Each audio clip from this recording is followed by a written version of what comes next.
जम्मू कश्मीर का राजनीतिक नक्शा बदलने वाला है, लिहाजा वहाँ के समीकरण भी बदल जाएंगे।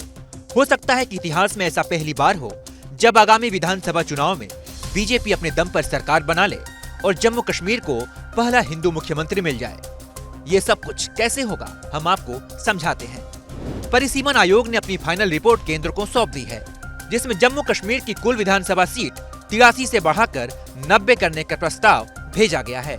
केंद्र शासित प्रदेश बनने से पहले यहाँ विधानसभा सीटों की संख्या 87 थी, जिसमें 4 सीटें लद्दाख की थी।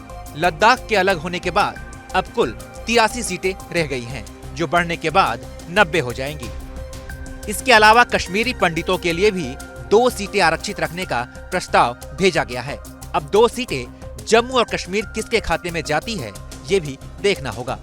नए प्रस्ताव के अनुसार जो 7 सीटें बढ़ाई जा रही हैं, उनमें से 6 जम्मू के खाते में जाएंगी और 1 सीट कश्मीर के खाते में जाएगी। जम्मू में अभी 37 विधानसभा सीट है, 6 सीट बढ़ने के बाद ये संख्या 43 हो जाएगी।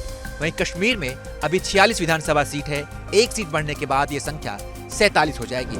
यानी जम्मू अब जहां बीजेपी का दबदबा है और कश्मीर जहां पीडीपी का दबदबा है, दोनों क्षेत्रों में केवल 4 सीटों का ही फासला रह जाएगा। आपको बता दें कि पिछले विधानसभा चुनाव में बीजेपी को जम्मू की 37 सीटों में से 25 सीटों पर जीत मिली थी। 2014 में बीजेपी ने जम्मू संभाग के दम पर खूब वोट हासिल किए थे। 23% वोट शेयर के साथ बीजेपी जम्मू कश्मीर की सबसे बड़ी पार्टी बन गई थी। वहीं पीडीपी का वोट शेयर 22.6% था। अब जो ताजा हालात हैं, उसके अनुसार जम्मू में बीजेपी काफी मजबूत स्थिति में है। पॉलिटिकल पंडित ये भी मानते हैं कि हो सकता है कि बीजेपी यहाँ पर क्लीन स्वीप करे, यानी जम्मू में बीजेपी को बड़ी जीत मिल सकती है। वहीं जम्मू कश्मीर में सरकार बनाने के लिए किसी पार्टी के पास 45 सीट होने चाहिए। अगर बीजेपी जम्मू में क्लीन स्वीप करती है और कश्मीर संभाग में पीडीपी, नेशनल कॉन्फ्रेंस और कांग्रेस के बीच वोटों का बंटवारा होता है, तो जाहिर है इससे पीडीपी को घाटा होगा और बीजेपी को इसका फायदा मिलेगा। अनुच्छेद 370 और कश्मीरी पंडित इस बार के मुख्य चुनावी मुद्दे हैं।